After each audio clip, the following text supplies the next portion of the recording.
79% des étudiants ont eu recours à une aide alimentaire pour la toute première fois pendant l'année 2021. 67% sont des étudiants internationaux et 92% d'entre eux sont des jeunes qui ne vivent plus chez leurs parents. Il aurait fallu tirer la sonnette d'alarme bien plus tôt. C'est à l'initiative de Marie-Françoise Mercadier que les paniers solidaires ont commencé. Ça s'est décidé du jour au lendemain, un coup d'indignation. L'objectif d'ASC, que ce soit dans les pays en développement ou localement, ça a toujours été dans le respect de la dignité des êtres humains. Et la dignité, c'est aussi mettre l'accent sur la qualité de la nourriture. Donc moi je suis vice-secrétaire, du coup bénévole, donc aux distributions, aux collectes et tous les événements après qu'on fait avec ASC, que ce soit à la fac ou à l'extérieur. Donc il y a des activités qu'on fait toutes les semaines, c'est des distributions solidaires au bâtiment port. Après donc viennent des actions ponctuelles, donc il y a des buffets solidaires par exemple pour lever des fonds.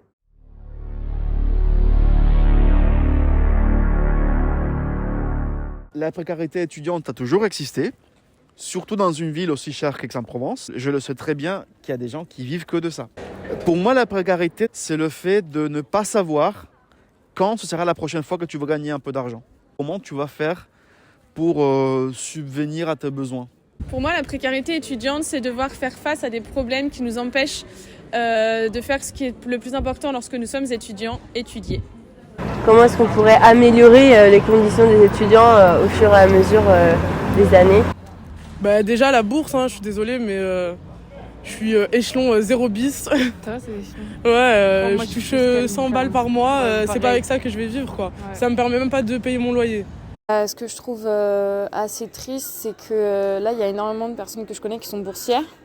Mais en fait, la bourse leur sert uniquement pour le loyer ou pour vraiment les coûts obligatoires, ce qui fait que tout ce qui est nourriture, et on parle même pas des sorties ou de l'accès à la culture, qui peut être payant, alors que pour moi c'est essentiel. Quand on est étrangère, du coup, on n'a pas beaucoup de droits pour les aides, à part les APL, heureusement.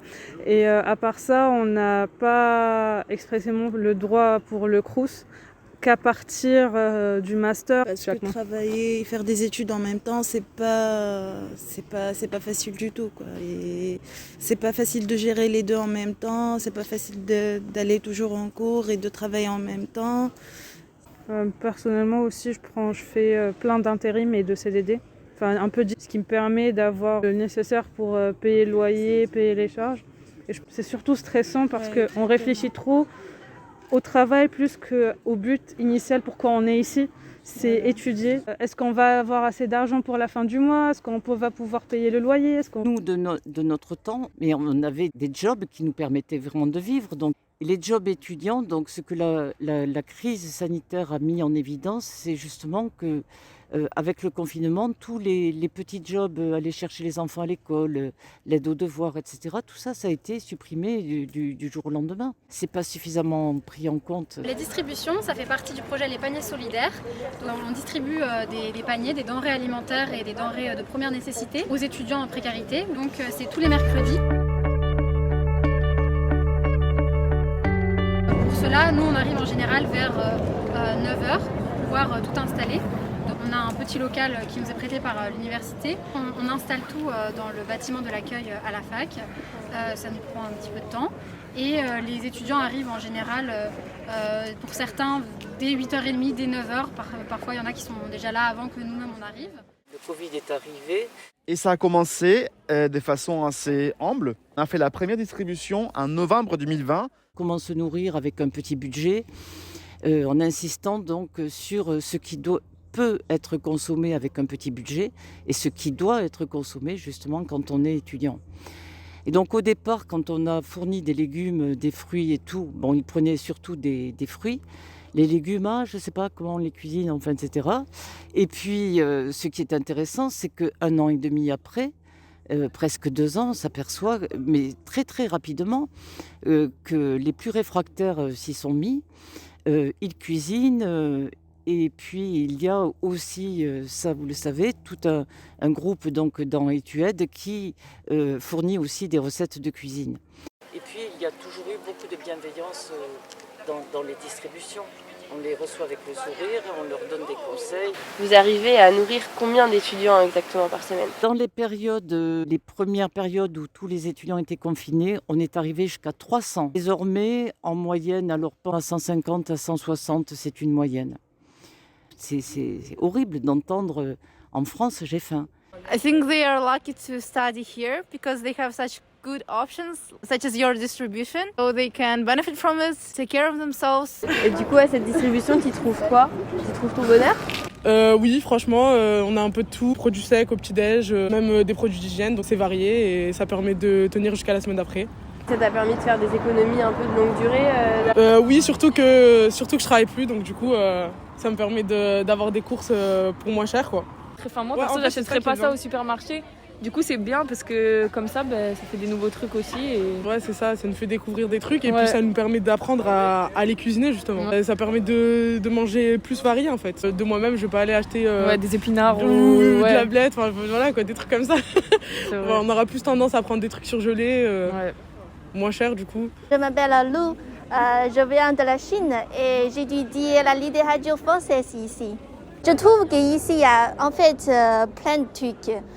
Légumes, fruits et même gel de douche ou quoi. Donc c'est super bien.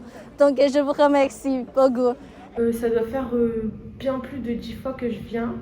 Depuis que je récupère les paniers, je suis plus à découvert. Franchement, ils sont bien garnis, il y a de tout, ça me permet de tenir la semaine. Et aussi, l'équipe, elle est toujours dans la bonne humeur, souriante, donc c'est vraiment un bon moment. Et au-delà des distributions, il y a aussi sur vos réseaux sociaux, vous partagez plein de bons plans pour les personnes qui recherchent des jobs, des ateliers, des recettes, tout ça.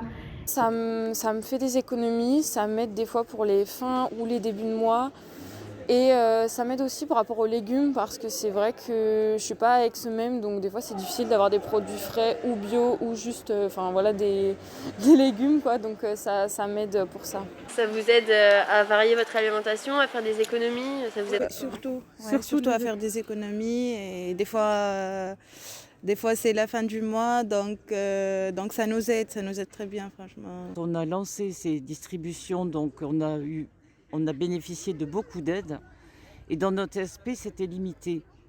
On s'aperçoit, oui, aujourd'hui que l'aide est encore nécessaire, sauf les aides, il y en a pratiquement plus, quoi. Au minimum, on en a pour 800 à 1000 euros par semaine quand on fait des collectes. Donc, quand on fait le calcul, il y a 4 à 5 000 euros qui partent par mois au minimum.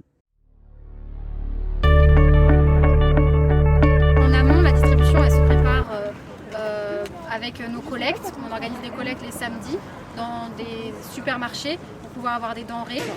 Maya, un petit mot sur cette générosité. Tu perds les dons là. J'en perds mes 2 euros, c'est incroyable, les gens c'est trop cool et heureusement que vous êtes là, merci.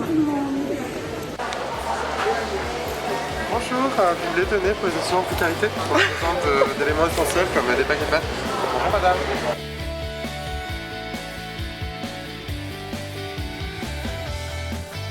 Asma, un petit retour sur toute cette générosité. C'est trop touchant, surtout que t'as les gens qui te ramènent tout un chariot. Ça fait vraiment grave plaisir. On a aussi des partenaires avec lesquels on peut acheter des légumes par exemple. La pomme de terre qui nous aide, la Croix-Rouge qui est là tous les mercredis et qui nous donne aussi des produits, en général des produits d'hygiène. L'AVEC de Coudoux qui prépare des plats. Donc ça peut être aujourd'hui, il y avait des gratins de chou-fleur, du poulet pané, voilà. Ça a permis de créer une économie, une solidarité entre plusieurs acteurs. Donc il y a les étudiants, il y a nous, l'association Action Solidarité Communication, il y a nos partenaires qui sont donc des partenaires locaux. On essaie d'avoir des légumes locaux. Donc ça crée tout un circuit de solidarité qui nous tient vraiment à cœur. Le premier partenaire, ça a été la Clé des Champs. Donc eux, sont des producteurs bio depuis 1992. Donc on passe commande par téléphone. Eux, ils ramassent les légumes le matin même. Eux, c'est surtout pommes de terre, blettes en hiver, épinards et poireaux. On récupère également les œufs biologiques de Lafare-les-Oliviers. C'est un jeune agriculteur qui doit avoir 35 ans maximum. Donc le Rotary nous a fourni en produits d'hygiène et de ménage en quantité importante. C'est la deuxième année que le Rotary est partenaire de l'association ASC pour apporter un peu d'aide et de bien-être aux étudiants en conditions de précarité. On fait ce que l'on peut pour les aider. C'est aussi un moyen pour nous de marquer notre solidarité vis-à-vis de la jeunesse. C'est aussi un moyen de rendre un peu ce dont on a pu bénéficier, notre génération. Nous étions étudiants aussi. Les temps étaient certainement moins durs qu'ils ne le sont aujourd'hui. Et donc, c'est une des vocations du Rotary, d'aider ces jeunes et d'apporter un peu de bonheur. Bonjour, je suis bénévole donc à la Croix-Rouge. On a été sensibilisés par la situation que vivaient certains étudiants dans la précarité, à différents degrés d'ailleurs. Alors précarité psychologique bien évidemment et précarité matérielle. On vient tous les mercredis matins, on y fait des très belles rencontres. On a des échanges de belle qualité et c'est vrai qu'on rencontre une équipe de l'ASC qui est super dynamique, vraiment, pleine de qualité également et on a envie que le projet continue parce que malheureusement il y a une nécessité, mais en même temps parce qu'effectivement ça crée des liens énormes entre les gens.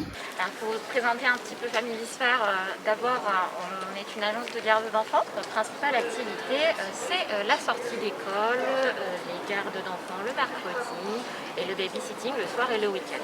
Pratique pour les étudiants puisque effectivement c'est souvent les horaires où eux ils sont disponibles. Donc est-ce que vous pouvez nous parler de votre partenariat avec l'ASC? On avait vraiment l'envie de participer à une économie sociale et solidaire vraiment au niveau local. Et il nous a paru complètement évident en ces contextes de crise sanitaire d'apporter notre aide et notre soutien, pouvoir leur apporter un petit revenu mensuel qui n'est pas négligeable dans ces contextes sanitaires. Moi en tout cas, ce projet, ça a été une réelle opportunité de s'engager. Moi je trouve que c'est une bonne expérience de vie. Oui, au moins dans ma vie future, je sais ce que c'est les difficultés, la précarité. Je vois les choses telles qu'elles sont concrètement et du coup ça permet de réfléchir, de savoir ce qui est important. Quand on s'y met, on est vraiment dedans. Et qu'est-ce que ça te procure, toi, de participer avec plusieurs personnes au montage jusqu'à la réalisation d'un projet social et culturel? C'est hyper épanouissant. Moi, ça fait 7 ans que je suis à Aix-Marseille Université et j'avais jamais vraiment pris part à la vie du campus. Et c'est vraiment quelque chose de génial de pouvoir animer ce campus et de voir l'impact qu'on a sur les gens, d'apporter un petit peu de joie et de connaissances aussi, tout ça, d'animer vraiment l'université, d'en faire partie à part entière. Donc tout ça, c'est de l'amour et de la solidarité. Le mot engagement, il te fait penser à quoi? Moi, je pense que l'engagement, déjà, ça doit être sincère. Si tu le fais pour te donner bonne conscience, comme beaucoup le font, parce que ça te rapporte quelque chose socialement, parce que tes copains ou tes copines vont dire « Oh, regarde, il est super, il aide les gens en difficulté ». Non, ça sert à rien, c'est que du fake et c'est quelque chose qui se ressent quand tu fais les choses bien et parce que ça va te faire du bien, mais que tu le fais sincèrement pour aider les autres. C'est là que tu vas comprendre, tu vas grandir et que tu vas avoir de la compétence, de l'intelligence, de la culture. For you, what does it mean, a commitment? Commitment is to keep doing something daily, weekly, some sort of agreement with yourself and to stick to it. Faut avoir envie, il faut se voir dans l'action aussi. Genre si ça correspond pas à ce qu'on veut ou à notre personne, forcément on sera pas engagé. Ouais. Mais je trouve qu'il y a un engagement mutuel là du coup parce qu'il y a un engagement des gens qui nous donnent et de ceux qui reçoivent. Donc ça serait ça pour moi l'engagement. Pour moi l'engagement c'est le partage avec les autres. Agir, se sentir utile, être citoyen. Pour moi l'engagement c'est investir du temps sur notre temps perso et se mettre au service d'une cause ou d'une association qui nous tient à cœur. Et faire partie d'un genre de communauté mais qui vient en aide à des personnes qui sont peut-être plus vulnérables. Donner de son aide pour une personne qui apportera peut-être son aide à une autre cause. Un espèce de transfert des compétences quoi, qui n'est pas lié à l'argent et c'est ça que je trouve beau dans ce que vous faites. Franchement ça fait plaisir. En plus vous faites ça toutes les semaines. Je ne savais même pas que c'était des étudiants qui le faisaient. Je pensais que c'était une association indépendante. Donc ça fait vraiment plaisir de se dire qu'on est aidé et que même dans une période où on se renferme beaucoup, il y a quand même des personnes qui s'ouvrent à nous et qui nous aident. Donc merci. Et j'espère que vous pourrez continuer à être là. Franchement, merci du fond du cœur. Merci ASC, je vous aime vraiment. Si chacun s'engage un petit peu à sa mesure, mais juste prendre sa petite part, hein, c'est le colibri, quoi. Et ça me rend heureuse. Voilà, c'est fatigant, il faut le dire, mais ça me rend heureuse parce que on contribue à apporter un peu de bonheur, à mettre des gens debout, et ça c'est énorme.